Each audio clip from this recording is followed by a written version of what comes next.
Overview of intracranial tumors. Intracranial tumors may involve the brain or other structures, example cranial nerves, meninges. The tumors usually develop during early or middle adulthood, but may develop at any age. They are becoming common among older people. Brain tumors are found in about 2% of routine autopsies. Some tumors are benign, but because the cranial vault allows no room for expansion, even benign tumors can cause serious neurologic dysfunction or death. Classification of intracranial tumors. There are two types of brain tumors: primary brain tumor and secondary brain tumor.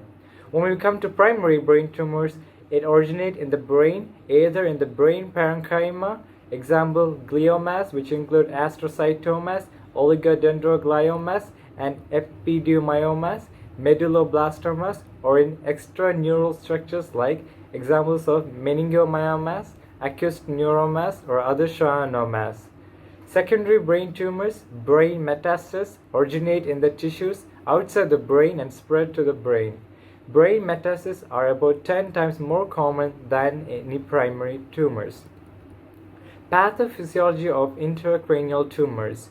Neurologic dysfunction may result from the following: invasion and destruction of brain tissue by the tumor, direct compression of adjacent tissue by the tumor, increased intracranial pressure because the tumor occupies space within the skull, bleeding within or outside the tumor, cerebral edema, obstruction of dural venous sinuses, especially by bone or extradural metastatic tumors, obstruction of cerebral fluid (CSF) drainage, occurring early with third ventricle or posterior fossa tumors, obstruction of CSF absorption, example when leukemia or carcinoma involves the meninges, obstruction of arterial flow, rarely paraplasic syndromes. A malignant tumor can develop new internal blood vessels which can bleed or become occluded, resulting in necrosis and neurologic dysfunction that mimics stroke. Bleeding as a complication of metastatic tumors is most likely to occur in patients with melanoma, renal cell carcinoma, choriocarcinoma, or thyroid, lung, or breast cancer. Benign tumors grow slowly. They may become quite large before causing any symptoms, partly because often there is no cerebral edema. Malignant primary tumors grow rapidly but rarely spread beyond the central nervous system. Death results from local tumor growth and thus can result from benign as well as malignant tumors. Therefore, the distinction between benign and malignant is prognostically less important for brain tumors than for other tumors. Symptoms and signs of intracranial tumors. Symptoms caused by the primary tumors and metastatic tumors are the same. Many symptoms result from the increased intracranial pressure, example headache, deterioration in the mental status, focal brain dysfunction. Headache is most common symptom. Headache may be intense when patients awake from deep, non-rapid eye movement, non-REM sleep, usually several hours after falling asleep, because of hypoventilation, which increases cerebral blood flow, and thus intracranial pressure is usually maximum during non-REM sleep. Headache is also progressive and may be worsened by recumbency or the Valsalva maneuver. When intracranial pressure is very high, the headache may be accompanied by vomiting, sometimes with little nausea preceding it. Deterioration in mental status is the second most common symptom. Manifestations include drowsiness, lethargy, personality changes, disordered conduct, and impaired cognition, particularly with malignant brain tumors. Airway reflexes may be impaired.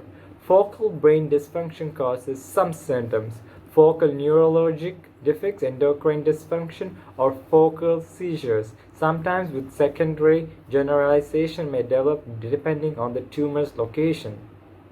Focal defects often suggest a tumor's location. However, sometimes focal defects do not correspond to the tumor's location. Such defects, called false localizing signs, include the following: unilateral or bilateral rectus palsy with paresis of eye abduction due to increased intracranial pressure compressing the sixth cranial nerve, ipsilateral hemiplegia due to compression of the contralateral cerebral pendulum-aortic tentorium coronary notch, ipsilateral visual field defect due to ischemia in the contralateral occipital lobe. Generalized seizures may occur more often with primary than metastatic brain tumors. Impaired consciousness can result from herniation, brainstem dysfunction, or diffuse bilateral cortical dysfunction. Some tumors cause meningeal inflammation resulting in subacute or chronic meningitis. When we come to the diagnosis of intracranial tumors, T1 weighted MRI with gadolinium or CT with contrast. Early stage brain tumors are often misdiagnosed. A brain tumor should be considered in patients with any of the following: progressive focal or global defects of brain function, new seizures, persistent unexplained recent onset headaches, particularly if worsened by sleep, evidence of increased intracranial pressure, example papilledema, unexplained vomiting, or pituitary or hypothalamic enteropathy. Similar findings can result from other intracranial masses.